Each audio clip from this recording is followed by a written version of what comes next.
ಬಾರೆ ಬಾರೆ ಬಿಂದಿಗೆಯ ಮಾರೆ ತೋರೆ ಬಾರೆ ನನ್ನ ಕುರುಬನ ರಾಣಿ.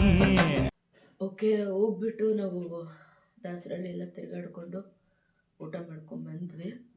ನನಗಲ್ಲಿ ಊಟ ಮಾಡೋಕ್ಕೂ ಕೂಡ ಅಷ್ಟು ಇಂಟ್ರೆಸ್ಟ್ ಇರಲಿಲ್ಲ, ನನಗೆ ಇಷ್ಟನೂ ಇರಲಿಲ್ಲ ಊಟ ಮಾಡೋಕ್ಕೆ. ಬಟ್ ಇನ್ನು ಮನೆಗೆ ಬಂದು ಅಡುಗೆ ಮಾಡೋಕ್ಕೂ ಕೂಡ ಇಷ್ಟ ಇರಲಿಲ್ಲ.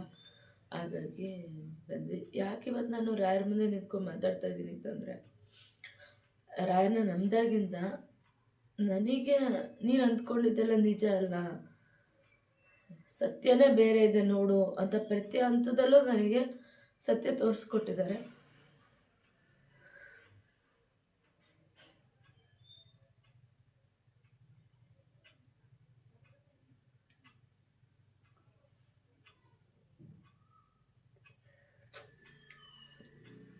ನಾನು ಇಷ್ಟು ಸತ್ಯ ಅಂದ್ಕೊತಿದ್ದೆ, ಬೇಡ ಪಬ್ಲಿಕ್ಕಲ್ಲಿ ಏನು ಹೇಳೋದು ಬೇಡ, ಏನು ಹೇಳ್ಕೊಡೋದು ಬೇಡ ಬೇಡ ಬೇಡ ಅಂತ ನಿಜವಾಗ್ಲೂ ಸೀರಿಯಸ್ ಆಗ್ತಾನೆ. ಇವತ್ತು ನಿಜವಾಗ್ಲೂ ಆಗ್ತಾಯಿಲ್ಲ, ಹೇಳ್ಕೊಳ್ಳೇಬೇಕು, ಮಾತಾಡಲೇಬೇಕು ಅಂತ ಹೇಳಿ ಬಂದಿದ್ದೀನಿ.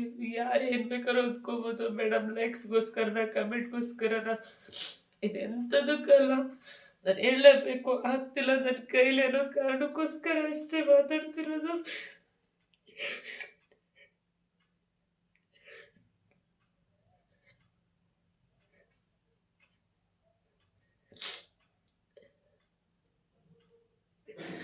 ಒಬ್ಬ ಮನುಷ್ಯ ಎಷ್ಟು ನೋವು ತಿನ್ಬೋದು, ಎಷ್ಟು ಹೇಳ್ತಿರ್ಬೋದು, ಅಷ್ಟು ತಿನ್ಬಿಟ್ಟಿದ್ದೀನಿ. ಈ ಕಡೆ ನನಗೆ ಬದುಕಕ್ಕೂ ಆಗ್ತಿಲ್ಲ, ಸಾಯಕ್ಕೂ ಆಗ್ತಿಲ್ಲ. ಸಾಯಕ್ಕೆ ಹೋದ್ರೆ ಇರೋ ಮಗುನ ಏನು ಮಾಡ್ತೀಯ ಅಂತ ಪ್ರಶ್ನೆ ಕೇಳ್ತಾರೆ.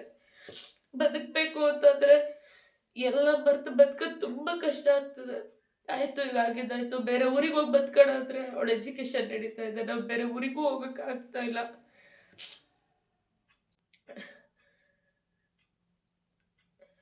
ದಯವಿಟ್ಟು ಕೈ ಮುಗಿದು ಕೇಳ್ಕೊಳ್ಳೋದು, ನೀವು ಒಂದು ಹಂತದಲ್ಲಿದ್ದಾಗೇನೆ ಒಂದು ಸಂಬಂಧ, ಅದು ಯಾವುದೇ ಸಂಬಂಧ, ಅಕ್ಕ ತಂಗಿ ಆಗಿರ್ಬೋದು, ಅಣ್ಣ ತಮ್ಮ ಆಗಿರ್ಬೋದು, ಚಿಕ್ಕಪ್ಪ ದೊಡ್ಡಪ್ಪ, ಯಾವ ಸಂಬಂಧನಾದ್ರೂ ಆಗಿರ್ಬೋದು, ನೀವು ಒಂದು ಹಂತದಲ್ಲಿದ್ದಾಗೆ ಅದನ್ನ ಕಟ್ ಮಾಡಿಬಿಡ್ಬೇಕು. ಇಲ್ಲ ನಮ್ಮಂಥವ್ರು ನಿಮಗೆ ಹಿಂಸೆ ಕೊಡ್ಬೋದು. ಯಾಕೆ ಅಂತಂದ್ರೆ ನಾವು ನಮ್ಮಂಥವ್ರು ತುಂಬ ಹಚ್ಕೊಂಡ್ಬಿಡ್ತೀವಿ, ಒತ್ಕೊಂಡ್ಬಿಡ್ತೀವಿ. ನಿಮ್ಮ ಕಷ್ಟನೇ ನಮ್ಮ ಕಷ್ಟ ಅಂದ್ಕೋತೀವಿ. ಅಯ್ಯೋ ನಮ್ಮ ಮಕ್ಕಳು ಅಂದ್ಕೋತೀವಿ, ಅಯ್ಯೋ ನಮ್ಮೂರು ತಮ್ಮೂರು ಸಂಬಂಧಿಕರು ಸ್ನೇಹಿತರು ಅಂದ್ಕೋತೀವಿ. ಬಟ್ ಆದರೆ ಅವ್ರಿಗದು ಗೊತ್ತಿರೋಲ್ಲ. ಬಂದೋ ಓದೋ ನಮ್ಗೇನಾಗಬೇಕಾಗಿದೆ ಅಂತ ಅಂದ್ಬಿಟ್ರೆ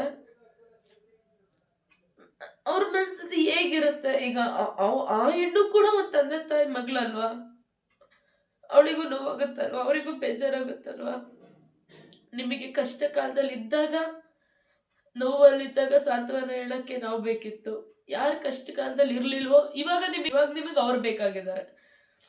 ಸಂತೋಷ ಎಲ್ಲ ಹೇಳ್ತಾ ಇದ್ರು ನನಗೆ. ಈಗ 10 ವರ್ಷದಿಂದನೇ ಹೇಳ್ತಾ ಇದ್ರು, ರಕ್ತ ಸಂಬಂಧದಿಂದ ಅವ್ರು ದೂರ ಇರಲ್ಲ, ನಿನ್ನೂ ದೂರ ಮಾಡ್ತಾರೆ, ನಿನ್ನೂ ಹೊರಗ್ನೋಡ್ ಮಾಡ್ತಾರೆ, ಬಿಟ್ಬಿಡು, ಬೇಡ, ನಿನ್ ಸಂಸಾರ ನೀನ್ ನೋಡ್ಕೊಂಡು ಹೋಗು ಅಂತ ಹೇಳಿದಾಗ ನಾನಿಲ್ಲ, ನಾನು ಮದರ್ ತೆರೇಸಾ ಆಗ್ಬೇಕಿತ್ತಲ್ಲ, ನಾನು ಎಲ್ಲರೂ ನೋಡ್ಕೊಂಡು ದೊಡ್ಡ ಬಿಲ್ಡಪ್ ತಗೋಬೇಕಿತ್ತಲ್ಲ ನಾನು.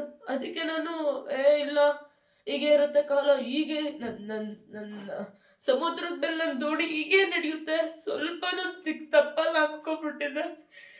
ಬಟ್ ನಿಜವಾಗ್ಲೂ ನನಗೆ ಇವತ್ತು ನಾನು ಸಾಗಿಸ್ತಾ ಇದ್ದಿದ್ದ ದೋಣಿ ಇವತ್ತು ನನಗೆ ಮುಳುವಾಗತ್ತೆ ಅನ್ನೋದು ಗೊತ್ತಿರಲಿಲ್ಲ. ನನಗೆ ಎಷ್ಟು ನೋವಾಗ್ತದೆ ಅಂದ್ರೆ ನಿಜವಾಗ್ಲೂ ರಾಯರ ಪಾದ ಬದುಕಕ್ಕೆ ಇಷ್ಟ ಇಲ್ಲ.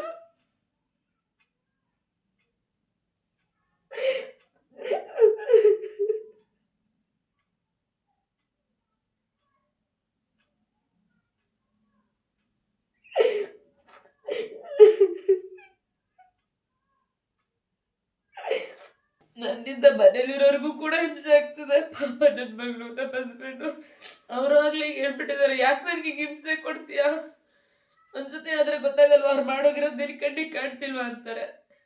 ಏನೋ ಒಂದು ಹುಚ್ಚು ಪ್ರೀತಿ ನಾನೇ ಅಂದ್ಕೊಂಡ್ಬಿಟ್ಟಿದ್ದೆ.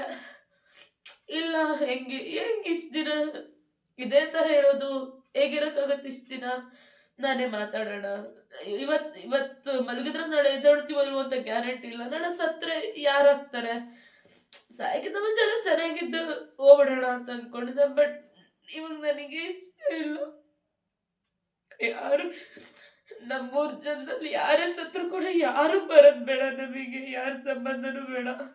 ನೀವು ಬಿಟ್ಟು ಹೋದ್ರೆ ಅವ್ರು ಬದುಕ್ತಾರೆ ಅಂತ ಅನ್ನೋದಾದ್ರೆ ಅವ್ರನ್ನ ಆ ಸಂಬಂಧನ ಏನೋ ಒಂದು ತೂಗಿಸ್ಕೊಂಡು ಹೋಗಿ. ಅಕಸ್ಮಾತ್ ಚೆನ್ನಾಗಿದ್ಕೊಂಡು ಅವ್ರಿಗಾಗ್ತಿಲ್ಲ, ಏನೋ ಹಿಂಸೆ ಆಗ್ತಿದೆ ಅಂತಂದ್ರೆ ದಯವಿಟ್ಟು ಅವ್ರ ಇಡೀ ಫ್ಯಾಮಿಲಿ ವಿಷ ಕೊಟ್ಟು ಅವ್ರನ್ನ ಸಾಯಿಸ್ಬಿಟ್ಟು ನೀವೊಂದು ನೆಮ್ಮದಿಯಾಗಿರಿ.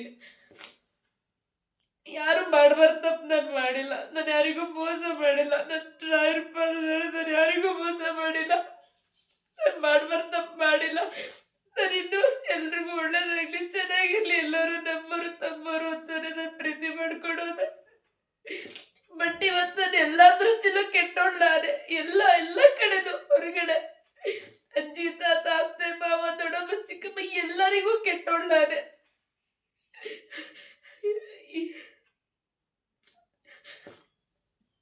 ದಯವಿಟ್ಟು ನಾವು ಕೂಡ ಕಡೋರ್ ಮನೆ ಹೆಣ್ಮಕ್ಳು, ನಮಗೂ ನೋವಾಗುತ್ತೆ, ನಮಗೂ ಬೇಜಾರಾಗುತ್ತೆ. ನಾವು ಯಾರಿಂದ ಏನೂ ಬಯಸಿಲ್ಲ, ಯಾರಿಗೂ ಅನ್ಯಾಯ ಮಾಡಿಲ್ಲ, ಯಾರಿಗೂ ಮೋಸ ಕೂಡ ಮಾಡಿಲ್ಲ, ಪ್ರೀತಿ ಬಯಸಿದ್ವಿ. ಬಟ್ ಆದ್ರೆ ಅದು ಈ ರೀತಿ ನಮಗಿಂತ ಅಂತಂದ್ರೆ ನಾವು ಅವಾಗ ಅವ್ರಿಗೆ ನೋವಾದಾಗ ಕಷ್ಟದಲ್ಲಿ ಸುಖದಲ್ಲಿ ಸಾಂತ್ವನ ಹೇಳಕ್ ಜೊತೆಲಿದ್ವಿ. ಯಾರಿರ್ಲಿಲ್ಲ ನೋಡಿ, ಅವ್ರು ಒಳ್ಳೆಯವರಾದ್ರು ಈಗ. ಬಟ್ ಇವಾಗ ನಾವು ಬೀದಿಲಿ ರೋಡಲ್ಲಿ ಎಲ್ಲ ಕೂತ್ಕೊಂಡು ಸಪೋರ್ಟ್ ಮಾಡ್ಕೊಂಡ್ ಬಂದಿರೋ ನಾವು ಕೆಟ್ಟವರಾಗೋದ್ವಿ, ತುಂಬಾ ಕೆಟ್ಟವರಾಗೋಗಿದ್ವಿ. ತಪ್ಪು ಮಾಡಿ ಕೆಟ್ಟವರು ಅನ್ಸ್ಕೊಳ್ಳೋದ್ರಲ್ಲಿ ಅರ್ಥ ಇದೆ. ನಾನು ತಪ್ಪೇ ಮಾಡಿಲ್ಲ, ಆದ್ರ ಕೆಟ್ಟೋಳು ಆಗೋಗಿದ್ದೀನಿ. ಇನ್ನೊಂದೆಷ್ಟೋ ಜನ ಸಂಬಂಧಿಕರು ವಿಡಿಯೋ ನೋಡ್ತಿರತ್ತ ನಂಗೆ ಚೆನ್ನಾಗಿ ಗೊತ್ತು. ನಿಮಗಿದೆ ಅಲ್ವಾ ಬೇಕಾಗಿದ್ದು, ಇವಳಿಗೆ ಹಿಂಗೆ ಆಗ್ಬೇಕಿತ್ತು, ಕರೆಕ್ಟಾಗಾಯ್ತು, ಕರೆಕ್ಟಾಗಿ ಆಗಿದೆ ಅಂತ ಈಗಾಗಲೇ ಎಲ್ಲ ಬೆನ್ನಿಂದ ಮಾತಾಡಿದ್ದೀರಾ. ನಾನು ಮಾತಾಡ್ಬಾರ್ದು ಯಾಕೆ ಅಂತ ಸುಮ್ಮನೆ ಇದ್ದೆ. ಬಟ್ ನನ್ನ ಕೈಲಿ ಇವತ್ತು ಫೈನಲಿ ತಡ್ಕೊಳಕ್ಕೆ ಆಗ್ಲಿಲ್ಲ. ನಾನು ಬೆಳಗಿಂದ ಪೂಜೆ ಮಾಡ್ಕೊಂಡು ಭೀಮ್ನ ಭಾಸ ಮಾಡ್ಕೊಂಡು ಚೆನ್ನಾಗೇ ಇದ್ದೆ. ಬಟ್ ನನಗೆ ನಿಜವಾಗ್ಲೂ ರಾಯರ ಸತ್ಯ ತೋರಿಸಿದ್ದಾರೆ. ಅವತ್ತು ಕೂಡ ರೋಡಲ್ಲಿ ನಿಂತ್ಕೊಂಡು ಕಣ್ಣೀರಾಗ್ತಿ ಯಾವ ಸ್ಥಿತಿ ತಂದ್ಬಿಟ್ಟಪ್ಪ ಅಂತ. ಮಂತ್ರಾಲಯಕ್ಕೆ ಹೋಗ್ಬೇಕಾದ್ರು ಅಯ್ಯೋ ಹಿಂಗಿದ್ದಿ ಸಂಸಾರ ಹೆಂಗಾಗೋಯ್ತಪ್ಪ, ಯಾಕಪ್ಪ ಹಿಂಗಾಯ್ತು ಅನ್ಕೊಂಡು ಹೋದೆ. ಬಟ್ ಇವತ್ತು ನಾವೇ ಕೆಟ್ಟವ್ರು, ಎಲ್ಲರಿಗೂ ನಾವೇ ಕೆಟ್ಟವ್ರು. ಇರ್ಲಿ, ತಪ್ಪು ಸರಿ ಎಲ್ಲ ರಾಯರ ಹತ್ರ ಇರುತ್ತೆ. ಬಟ್ ನಂಗೆ ನಿಜವಾಗ್ಲೂ ನಾವು ತಡ್ಕೊಳಕ್ ಆಗ್ತಿಲ್ಲ. ಇಷ್ಟೊಂದು ನಾವು ಯಾರಿಗೂ ಕೊಡಬಾರ್ದು. ನನಗೆ ಯಾರೋ ಕೊಟ್ಟಿದ್ದಾರೆ ಅಂತ ಹೇಳ್ತಿಲ್ಲ, ನನಗೆ ನಾನೇ ತಗೊಂಡ್ಬಿಟ್ಟಿದ್ದೀನಿ ಅಷ್ಟೊಂದು ಅವನ್ನ. ನನಗೆ ಈ ಕಡೆ ಚೆನ್ನಾಗಿ ಬದುಕಿ ಫ್ಯಾಮಿಲಿನ ನೋಡ್ಕೊಳಕ್ಕೂ ಆಗ್ತಾ ಇಲ್ಲ, ನೋವನ್ನ ಮರೆತು ಬದುಕೋಕ್ಕೂ ಆಗ್ತಾ ಇಲ್ಲ. ಯಾಕೆಂದ್ರೆ ನನಗೂ ತಂದೆ ತಾಯಿ ಅಣ್ಣ ತಮ್ಮ ಇದ್ದಿದ್ರೆ ನಾನು ಯಾರು ಹಂಚ್ಕೊತಿರ್ಲಿಲ್ಲ. ನಮ್ದು ತಮ್ದು ಅಂತ ಯಾವತ್ತೂ ಹೋಗ್ಬಾರ್ದು. ಬರೀ ಒಂಟಿಯಾಗಿದ್ರು ಅವನೇನು ಒಂಟಿಯಾಗಿರ್ತಾನೆ, ಪಿಜಜಿ ತರ ಇರ್ತಾನೆ, ಯಾರು ಏನೇ ಅಂದ್ಕೊಳ್ಳಿ, ಒಂಟಿಯಾಗಿರೋದೇ ವಾಸಿ ಹೊರ್ತು ಯಾರ ಜೊತೆನೂ ಇರಬಾರ್ದು. ಒಂದು ಬಾಯಿ ತುಂಬ ಮಾತು, ಒಂದು ಪ್ರೀತಿ ಮಾತು, ನನಗೆಲ್ಲ ಅವಮಾನ ಆಯ್ತು. ಸತ್ಯ ಏನು ಅನ್ನೋದು ಚೆನ್ನಾಗಿ ಗೊತ್ತಾಯ್ತು. ಯಾರು ಬೇಕಾದ್ರು ಯಾರು ಬೇಡವಾದ್ರು ಅನ್ನೋದೆಲ್ಲ ಚೆನ್ನಾಗಿ ಗೊತ್ತಾಯ್ತು. ನನಗೆ ಇಷ್ಟ ಬೆಲೆ ಸಿಗ್ತದೆ ಅಂತ ಗೊತ್ತಾಯ್ತು. ನನಗೆ ಯಾವ ಮಟ್ಟದಲ್ಲಿ ಬೆಲೆ ಇದೆ ಅಂತ ನನಗೆ ಗೊತ್ತಾಯ್ತು.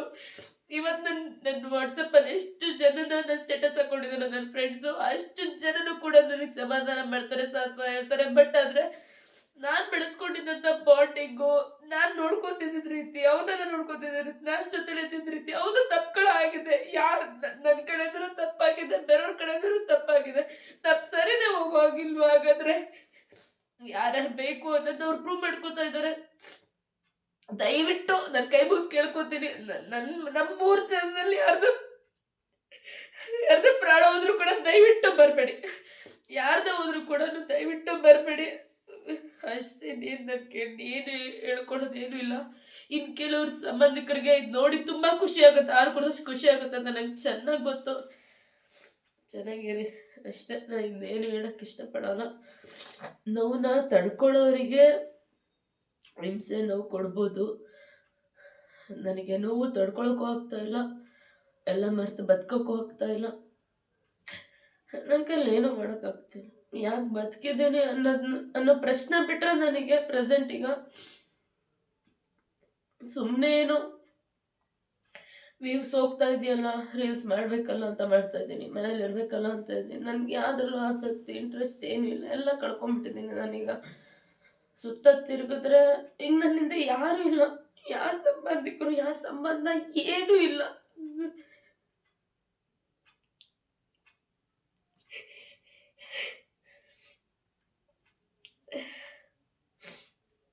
ಮನುಷ್ಯರು ಇಷ್ಟು ಕಟಕರಾಗ್ತಾರೆ ಅನ್ನೋದನ್ನ ಕೇಳಿದ್ದೆ, ಆದ್ರೆ ನಮ್ಮವರ ನಮಗೆ ಈ ಮಟ್ಟಕ್ಕೆ ಕಟಕರಾಗ್ತಾರೆ ಅಂದಾಗ ನನ್ನ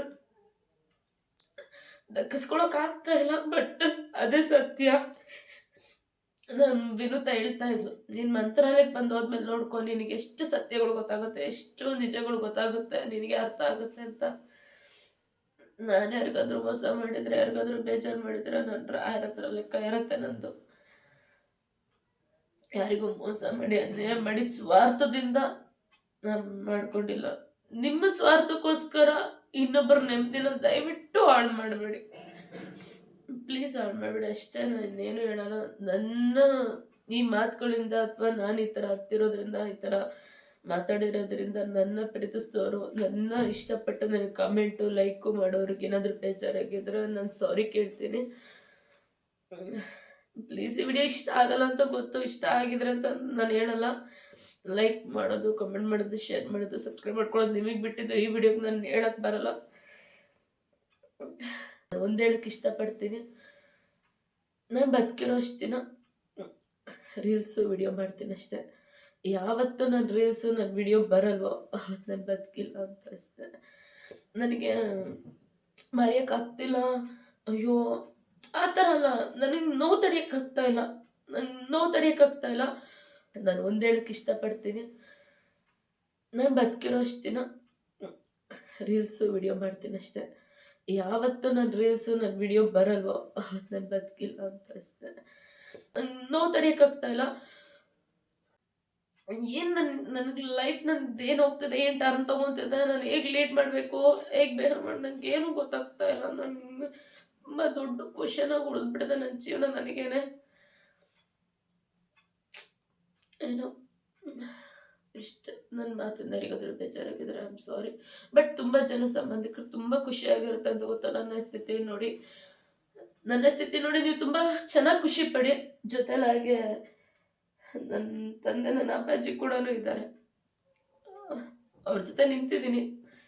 ಅವರು ನೋಡಿ ಖುಷಿ ಪಡಿ, ನನ್ನ ಸ್ಥಿತಿಲಿ ನೋಡಿ ನನ್ನ ಕೂಡ ಖುಷಿ ಪಡಿ ಅಷ್ಟೆ.